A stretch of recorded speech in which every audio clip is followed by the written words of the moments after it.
Hi friends, welcome to PSC Decode YouTube channel.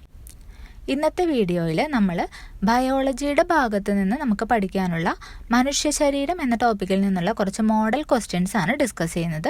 അപ്പോൾ എല്ലാവരും ഈ ക്വസ്റ്റ്യൻസ് ഒന്ന് ആൻസർ ചെയ്ത് നോക്കുക. എത്ര ക്വസ്റ്റ്യൻസ് നിങ്ങൾക്ക് കറക്റ്റായിട്ട് ആൻസർ ചെയ്യാൻ പറ്റുന്നുണ്ട് എന്നൊക്കെ ഒന്ന് നോക്കുക. അപ്പോൾ നമുക്ക് പെട്ടെന്ന് തന്നെ സ്റ്റാർട്ട് ചെയ്യാം. പിന്നെ ഇതുവരെ നമ്മുടെ ചാനൽ സബ്സ്ക്രൈബ് ചെയ്തിട്ടില്ലാത്ത കൂട്ടുകാർ ഇപ്പോൾ തന്നെ ഒന്ന് സബ്സ്ക്രൈബ് ചെയ്ത് സപ്പോർട്ട് ചെയ്യണേ. അപ്പോൾ നമുക്ക് ഫസ്റ്റ് ക്വസ്റ്റ്യൻ നോക്കാം. ആദ്യത്തെ ചോദ്യം, കണ്ണിന് ആകൃതിയും ദൃഢതയും നൽകുന്ന കണ്ണിലെ പാളി ഏത്? Option A cornea, option B ദൃഢപടലം, ഓപ്ഷൻ സി രക്തപടലം, ഓപ്ഷൻ ഡി ദൃഷ്ടിപടലം. ഇതിൻ്റെ ആൻസർ ഓപ്ഷൻ ബി ദൃഢപടലം. കണ്ണിന് ആകൃതിയും ദൃഢതയും നൽകുന്ന കണ്ണിലെ പാളിയാണ് ദൃഢപടലം. കണ്ണിൻ്റെ ഏറ്റവും പുറമേയുള്ള പാളിയാണ് ദൃഢപടലം. ഇംഗ്ലീഷിൽ സ്ക്ലീറ എന്നാണ് പറയുന്നത്. ദൃഢപടലത്തിൻ്റെ സുതാര്യമായ മുൻഭാഗമാണ് കോർണിയ. രക്തപടലമാണെങ്കിൽ കണ്ണിൻ്റെ രണ്ടാമത്തെ ലെയറാണ്, നമ്മുടെ കണ്ണിൻ്റെ മിഡിൽ ലെയറാണ് രക്തപടലം എന്ന് പറയുന്നത്. ദൃഷ്ടിപടലം ഏറ്റവും ഉള്ളിലുള്ള പാളിയാണ് റെറ്റിന, ദൃഷ്ടിപടലം. അപ്പം നമുക്ക് അടുത്ത ചോദ്യം നോക്കാം. രണ്ടാമത്തെ ചോദ്യം, താഴെ തന്നിരിക്കുന്നതിൽ തെറ്റായ പ്രസ്താവന ഏത്? ഓപ്ഷൻ എ കണ്ണിൻ്റെ ഏറ്റവും പുറമേയുള്ള പാളിയാണ് ദൃഢപടലം, ഓപ്ഷൻ ബി ദൃഢപടലം യോജക കലയാൽ നിർമ്മിതമാണ്, ഓപ്ഷൻ സി രക്തക്കുഴലുകൾ ഇല്ലാത്ത കണ്ണിൻ്റെ ഭാഗമാണ് റെറ്റിന, ഓപ്ഷൻ ഡി കണ്ണിൻ്റെ കോർണിയയിൽ കാണപ്പെടുന്ന മാംസ്യമാണ് കൊളാജൻ. ഇതിൽ തെറ്റായ പ്രസ്താവന ഏതാണ്? ആൻസർ ഓപ്ഷൻ സി രക്തക്കുഴലുകൾ ഇല്ലാത്ത കണ്ണിൻ്റെ ഭാഗമാണ് റെറ്റിന എന്ന പ്രസ്താവന തെറ്റാണ്. രക്തക്കുഴലുകൾ ഇല്ലാത്ത കണ്ണിൻ്റെ ഭാഗം കോർണിയയാണ്. രക്തക്കുഴലുകൾ ഇല്ലാത്ത കണ്ണിൻ്റെ ഭാഗം ഏതാണ്? കോർണിയയാണ്. ബാക്കിയുള്ള 3 പ്രസ്താവനകളും ശരിയാണ്. കണ്ണിൻ്റെ ഏറ്റവും പുറമേയുള്ള പാളിയാണ് ദൃഢപടലം, അത് ശരിയാണ്. ദൃഢപടലം യോജക കലയാൽ നിർമ്മിതമാണ്, അതും ശരിയാണ്. കണ്ണിൻ്റെ കോർണിയയിൽ കാണപ്പെടുന്ന മാംസ്യമാണ് കൊളാജൻ, ആ പ്രസ്താവനയും ശരിയാണ്. അടുത്ത ചോദ്യം നോക്കാം. മൂന്നാമത്തെ ചോദ്യം, കണ്ണിലെ കലകൾക്ക് ഓക്സിജനും പോഷണവും നൽകുന്ന കണ്ണിലെ പാളി ഏത്? Option A retina, option B choroid, option C sclera, option D iris. ഇതിൻ്റെ ആൻസർ ഓപ്ഷൻ ബി കൊറോയിഡ്. കണ്ണിലെ കലകൾക്ക് ഓക്സിജനും പോഷണവും നൽകുന്ന കണ്ണിലെ പാളി ഏതാണ്? കൊറോയിഡ് അഥവാ രക്തപടലമാണ്. അടുത്ത ചോദ്യം, പ്രകാശ തീവ്രതയ്ക്കനുസരിച്ച് വലുപ്പം ക്രമീകരിക്കപ്പെടുന്ന കണ്ണിൻ്റെ ഭാഗം. Option A cornea, option B iris, option C lens, option D pupil. പ്രകാശ തീവ്രതയ്ക്കനുസരിച്ച് വലുപ്പം ക്രമീകരിക്കപ്പെടുന്ന കണ്ണിൻ്റെ ഭാഗം. Answer option D pupil. മലയാളത്തിൽ കൃഷ്ണമണി എന്നാണ് പറയുന്നത്, പ്യൂപ്പിൾ അഥവാ കൃഷ്ണമണി. നമ്മുടെ കണ്ണിൻ്റെ രണ്ടാമത്തെ ലെയർ അഥവാ മിഡിൽ ലെയർ ആയിട്ടുള്ള രക്തപടലത്തിൻ്റെ ഭാഗമായ ഐറിസിൻ്റെ മധ്യഭാഗത്തുള്ള സുഷിരമാണ് പ്യൂപ്പിൾ അഥവാ കൃഷ്ണമണി എന്ന് പറയുന്നത്. അടുത്ത ചോദ്യം നോക്കാം. അഞ്ചാമത്തെ ചോദ്യം, ശരിയായ പ്രസ്താവനകൾ ഏതെല്ലാം? ഒന്നാമത്തെ പ്രസ്താവന, കോർണിയയുടെ മുൻഭാഗത്തായി കാണുന്ന രക്തപടലത്തിൻ്റെ ഭാഗമാണ് ഐറിസ്. രണ്ടാമത്തെ പ്രസ്താവന, ഐറിസിന് ഇരുണ്ട നിറം നൽകുന്ന വർണ്ണവസ്തുവാണ് മെലാനിൻ. മൂന്നാമത്തെ പ്രസ്താവന, ഐറിസിൻ്റെ മധ്യഭാഗത്തുള്ള സുഷിരം പ്യൂപ്പിൾ എന്നറിയപ്പെടുന്നു.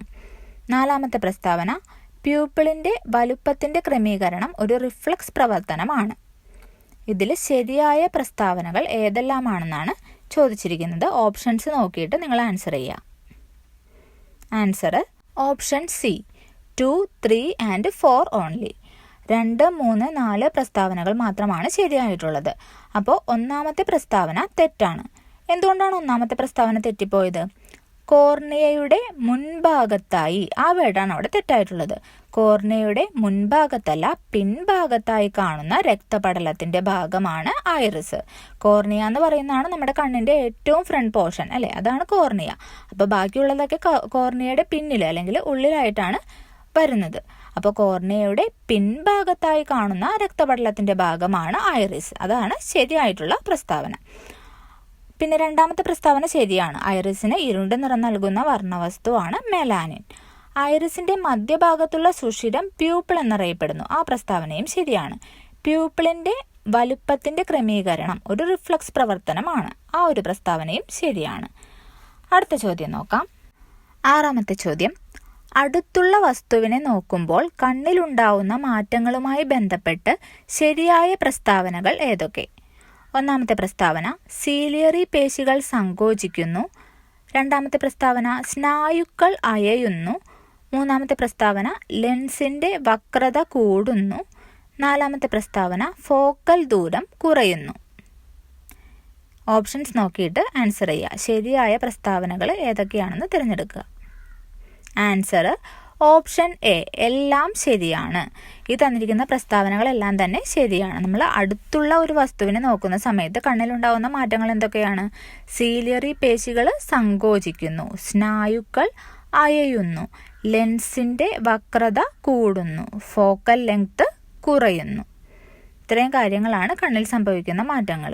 അടുത്തുള്ള വസ്തുവിനെ നോക്കാനായിട്ട് നമുക്ക് ഫോക്കൽ ലെങ്ത് കുറച്ച് മതി. അതെപ്പോഴും ഓർത്തിരിക്കുക. ഫോക്കൽ ദൂരം കുറയുന്നു, അപ്പോൾ ലെൻസിന്റെ വക്രത കൂടുന്നു. അത് രണ്ടും ഓപ്പോസിറ്റാണ്. അതുപോലെ സ്നായുക്കൾ അയയുന്നു, സീലിയറി പേശികൾ സങ്കോചിക്കുന്നു. ഇത് മാറിപ്പോവാതെ കൃത്യമായിട്ട് ഓർത്തു വെച്ചേക്കുക. അപ്പം നമുക്ക് നെക്സ്റ്റ് ക്വസ്റ്റ്യൻ നോക്കാം. 7ാമത്തെ ചോദ്യം, റെറ്റിനയിൽ ഉണ്ടാകുന്ന പ്രതിബിംബത്തിന്റെ സവിശേഷതകളിൽ പെടാത്തത് ഏത്? ഓപ്ഷൻ എ ചെറുത്, ഓപ്ഷൻ ബി യഥാർത്ഥം, ഓപ്ഷൻ സി നിവർന്നത്, ഓപ്ഷൻ ഡി ഇവയൊന്നുമല്ല. റെറ്റിനയിൽ ഉണ്ടാകുന്ന പ്രതിബിംബത്തിന്റെ സവിശേഷതകളിൽ പെടാത്തതാണ് ചോദിച്ചിരിക്കുന്നത്. ആൻസർ ഓപ്ഷൻ സി നിവർന്നത്. നിവർന്നത് എന്നുള്ളത് തെറ്റാണ്. റെറ്റിനയിൽ ഉണ്ടാകുന്ന പ്രതിബിംബത്തിന്റെ സവിശേഷതകൾ എന്തൊക്കെയാണ്? ചെറുതായിരിക്കും, യഥാർത്ഥമായിരിക്കും, തലകീഴായതായിരിക്കും. നിവർന്നതായിരിക്കില്ല കേട്ടോ, തലകീഴായതായിരിക്കും. അപ്പോൾ കൃത്യമായിട്ട് ഓർത്തു വയ്ക്കുക. ചെറുതായിരിക്കും, യഥാർത്ഥമായിരിക്കും, തലകീഴായതായിരിക്കും. അടുത്ത ചോദ്യം, വിഷ്വൽ പർപ്പിൾ എന്നറിയപ്പെടുന്ന കണ്ണിലെ വർണ്ണവസ്തു. Option A rhodopsin, option B iodopsin, option C photopsin, option D ഇവയൊന്നുമല്ല. വിഷ്വൽ പർപ്പിൾ എന്നറിയപ്പെടുന്ന കണ്ണിലെ വർണ്ണവസ്തു. Answer option A rhodopsin. Visual purple എന്നറിയപ്പെടുന്നത് റോഡോപ്സിൻ ആണ്. അയഡോപ്സിനും ഫോട്ടോപ്സിനും സെയിം തന്നെയാണ് കേട്ടോ. അയഡോപ്സിന്റെ തന്നെ മറ്റൊരു പേരാണ് ഫോട്ടോപ്സിൻ എന്നുള്ളത്. ഈ അയഡോപ്സിൻ അല്ലെങ്കിൽ ഫോട്ടോപ്സിൻ അറിയപ്പെടുന്നത് വിഷ്വൽ വയലറ്റ് എന്നാണ്. കൃത്യമായിട്ട് ഓർത്തു വയ്ക്കുക. റോഡോപ്സിൻ വിഷ്വൽ പർപ്പിൾ എന്നറിയപ്പെടുന്നു. അയഡോപ്സിൻ അല്ലെങ്കിൽ ഫോട്ടോപ്സിൻ ഇത് എന്തെന്നറിയപ്പെടുന്നു? വിഷ്വൽ വയലറ്റ് എന്ന് അറിയപ്പെടുന്നു. അടുത്ത ചോദ്യം, കണ്ണുനീരിൽ കാണുന്ന ലോഹം ഏത്? Option A manganese, option B zinc, option C ഇരുമ്പ്, option D lead. Answer option B zinc. കണ്ണുനീരിൽ കാണുന്ന ലോഹമാണ് സിങ്ക്. ഓർത്തു വയ്ക്കുക. കണ്ണുനീരിൽ കാണുന്ന ലോഹം സിങ്ക്. അടുത്ത ചോദ്യം, 10ാമത്തെ ക്വസ്റ്റ്യൻ, വ്യക്തമായ കാഴ്ചയ്ക്കുള്ള ഏറ്റവും കുറഞ്ഞ അകലം. Option A 25 metre, option B 15 centimetre, option C 25 centimetre, option D 10 centimetre. Answer option C 25 centimetre. വ്യക്തമായ കാഴ്ചയ്ക്കുള്ള ഏറ്റവും കുറഞ്ഞ അകലം എന്ന് പറയുന്നത് 25 സെന്റിമീറ്റർ ആണ്. ഇതൊരു പ്രീവിയസ് ക്വസ്റ്റ്യൻ ആണ് കേട്ടോ. PSC ഇടക്കിടക്ക് ചോദിക്കുന്നതാണ്. കൃത്യമായിട്ട് ഓർത്ത് വയ്ക്കുക. വ്യക്തമായ കാഴ്ചയ്ക്കുള്ള ഏറ്റവും കുറഞ്ഞ അകലം 25 സെന്റിമീറ്റർ. അടുത്ത ചോദ്യം, റെറ്റിനയിൽ നിന്ന് നേത്രനാഡി ആരംഭിക്കുന്ന ഭാഗം. ഓപ്ഷൻ എ അന്ധബിന്ദു, ഓപ്ഷൻ ബി പീതബിന്ദു, option C fovea, option D macula lutea. Answer option A അന്ധബിന്ദു. നമുക്കറിയാം, പ്രകാശഗ്രാഹി കോശങ്ങളൊക്കെ കാണപ്പെടുന്ന കണ്ണിലെ പാളിയാണ് റെറ്റിന. അപ്പോൾ ഈ റെറ്റിനയിൽ ഏറ്റവും കൂടുതലായിട്ട് പ്രകാശഗ്രാഹി കോശങ്ങളുള്ള ഭാഗമാണ് പീതബിന്ദു. റെറ്റിനയിൽ ഏറ്റവും കൂടുതൽ പ്രകാശഗ്രാഹി കോശങ്ങൾ കാണപ്പെടുന്ന ഭാഗമാണ് പീതബിന്ദു. അതുകൊണ്ട് തന്നെ ഏറ്റവും കൂടുതൽ കാഴ്ച ശക്തിയുള്ള കണ്ണിലെ ഭാഗം ഏതാണെന്ന് ചോദിച്ചാൽ പീതബിന്ദുവാണ്. ഏറ്റവും കൂടുതൽ കാഴ്ചശക്തിയുള്ള കണ്ണിലെ ഭാഗം പീതബിന്ദുവാണ്. പീതബിന്ദുവിന്റെ മധ്യഭാഗത്ത് കാണപ്പെടുന്ന ഒരു കുഴി പോലുള്ള ഭാഗം, അതിനെയാണ് ഫോവിയ എന്ന് പറയുന്നത്. പീതബിന്ദുവിന്റെ മറ്റൊരു പേരാണ് മാക്കുള ലൂട്ടിയ. പീതബിന്ദുവിന് പറയുന്ന മറ്റൊരു പേരാണ് മാക്കുള ലൂട്ടിയ. ഇനി അന്ധബിന്ദു എന്താണ്? റെറ്റിനയിലെ പ്രകാശഗ്രാഹി കോശങ്ങൾ ഇല്ലാത്ത ഭാഗമാണ് അന്ധബിന്ദു. റെറ്റിനയിൽ പ്രകാശഗ്രാഹി കോശങ്ങൾ ഒന്നും തന്നെ ഇല്ലാത്ത ഭാഗമാണ് അന്ധബിന്ദു. ഈ അന്ധബിന്ദുവിൽ നിന്നാണ് നേത്രനാഡി ആരംഭിക്കുന്നതെന്ന് ഓർത്തു വയ്ക്കുക. റെറ്റിനയിൽ നേത്രനാഡി ആരംഭിക്കുന്ന ഭാഗം ഏതാണ്? അന്ധബിന്ദു. അടുത്ത ചോദ്യം നോക്കാം. 12ാമത്തെ ക്വസ്റ്റ്യൻ. കണ്ണിൻ്റെ വീക്ഷണ സ്ഥിരത എത്ര? Option A 1/10 second, option B 1/16 second, option C 1/15 second, option D 1/20 second.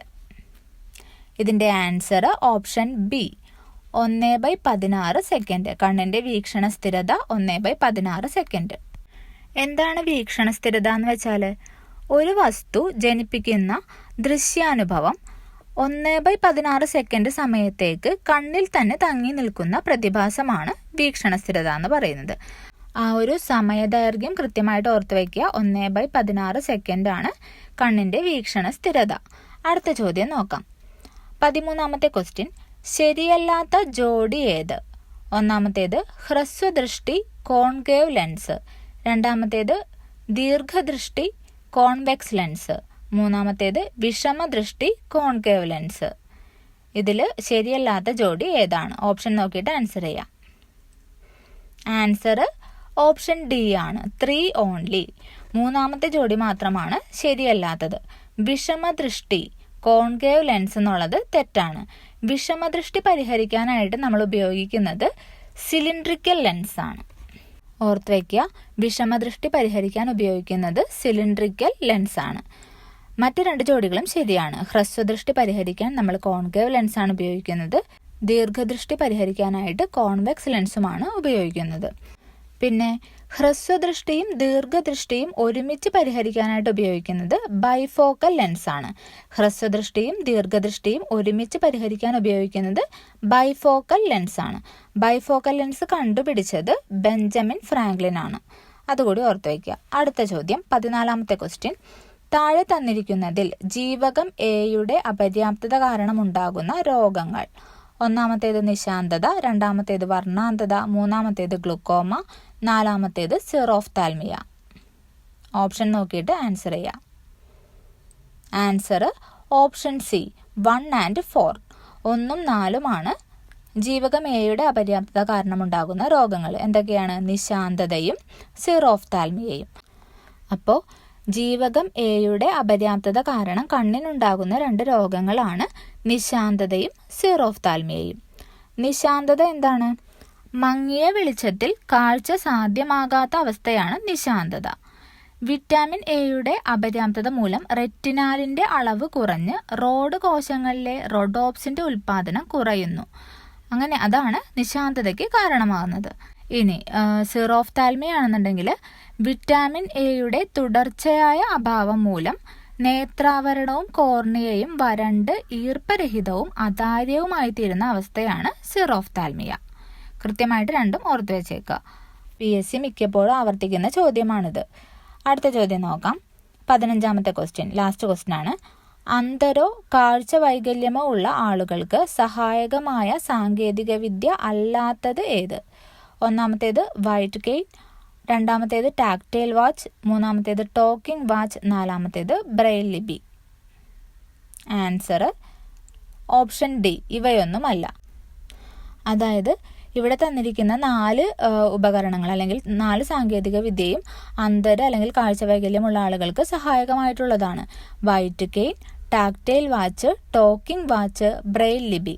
ഈ 4 സാങ്കേതിക വിദ്യയും അന്ധര് അല്ലെങ്കിൽ കാഴ്ചവൈകല്യമുള്ള ആളുകൾക്ക് സഹായകമായിട്ടുള്ളതാണ്. ഇനി കഴിഞ്ഞ LDC മെയിൻസിന് ചോദിച്ച ഒരു ക്വസ്റ്റ്യൻ കൂടി പറഞ്ഞേക്കാം.